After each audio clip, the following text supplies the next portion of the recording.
profound. And so I typed on ChatGPT asking it, as an outcome of the Kundalini awakening process, what are some of the intuitive abilities that one experiences?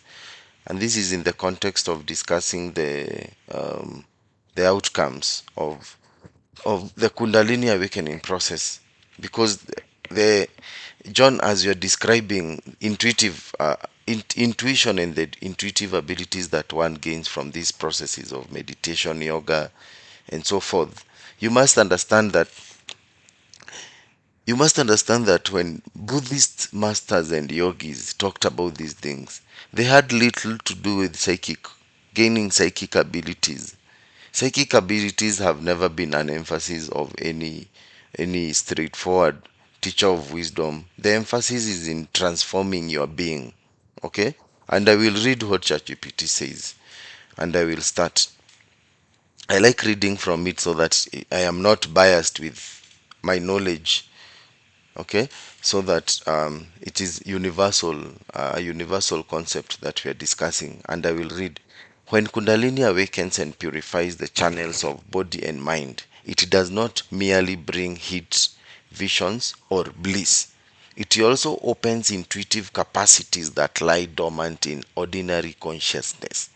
In traditional yogic and Buddhist literature, these are sometimes grouped under siddhis, or extraordinary abilities, or abhijna, that is higher knowledges. They are not the goal, but they can appear naturally as side effects of deep awakening. Here are some, here are some, here are some of the intuitive abilities often described. Okay, and we are just okay with a few examples, then we can figure out the rest. Number one, heightened empathy and sensitivity. Okay, Fukina, you've talked about this before. This is a direct, almost bodily awareness of others' emotions, moods, and states of mind. In Buddhist terms, this resembles the Bodhisattva. Forget about that, I will confuse you. Number two, clarity of perception. You see, they are still not talking about psychic abilities. You must always study, my friend. Number two, clarity of perception as an intuitive ability, okay? So this is seeing through surface appearances. This is seeing through surface appearances. You see, they're not talking about psychic abilities. This is understanding people's intentions, seeing the causes behind events, discerning truth from falsehood effortlessly. And when we talk about this seeing causes behind events, we are not talking about the psychic abilities. You are trying to understand how did someone become this ignorant.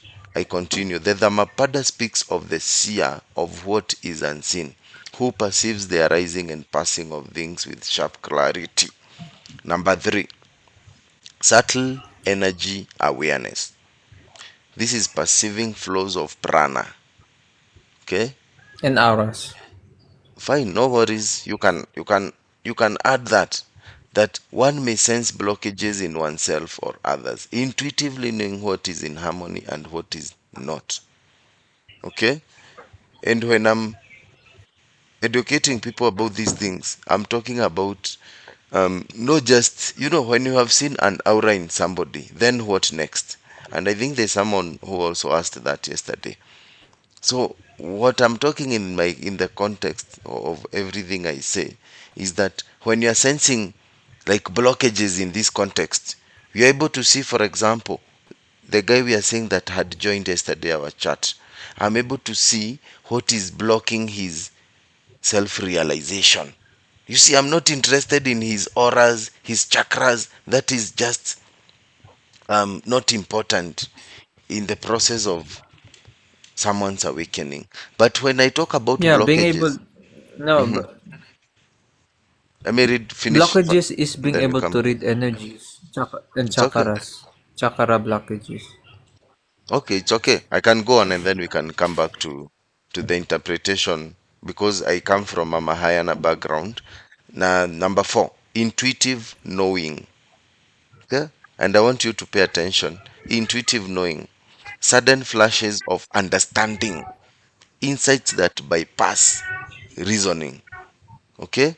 There is nowhere they have talked about some going to someone and then they're telling you about your future or your past. Okay? And I continue. This resembles what Mahayana texts call prajna, wisdom that directly intuits the nature of emptiness without conceptual effort. I hope you'll not forget that. Let me copy. Let me copy it and I'll put somewhere here in the chat box. That is prajna. That is prajna. Okay? This is wisdom that directly intuits the nature of emptiness without conceptual effort. Number five, precognition. Now, this is where your answer comes in. You see, precognitions or dream visions, vivid dreams or sudden foreknowledge of events. In both this, Still, it's okay. I'm not refusing. Kindly note that I usually don't refuse these things. I only say that there are many products of awakening, but people, because of their greed, only focus on the psychic aspect of awakening. And you see, this psychic, you will never make any, you will never be able to transform the world with those abilities. There is no miracle that you will do to change the world. It is only by transforming the hearts and minds of people that you're going to change the world. And for you to transform the hearts and minds of people, you need to have whatever I have put here in the in the chat box. And when you are on this journey, you must always focus on these other products of awakening other than the psychic products, because most people just focus on the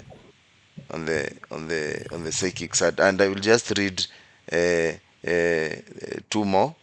The other one is harmonization with nature. This is an uncanny sense of timing, being in tune with natural rhythms, knowing when to act, when to withdraw. Mm, okay.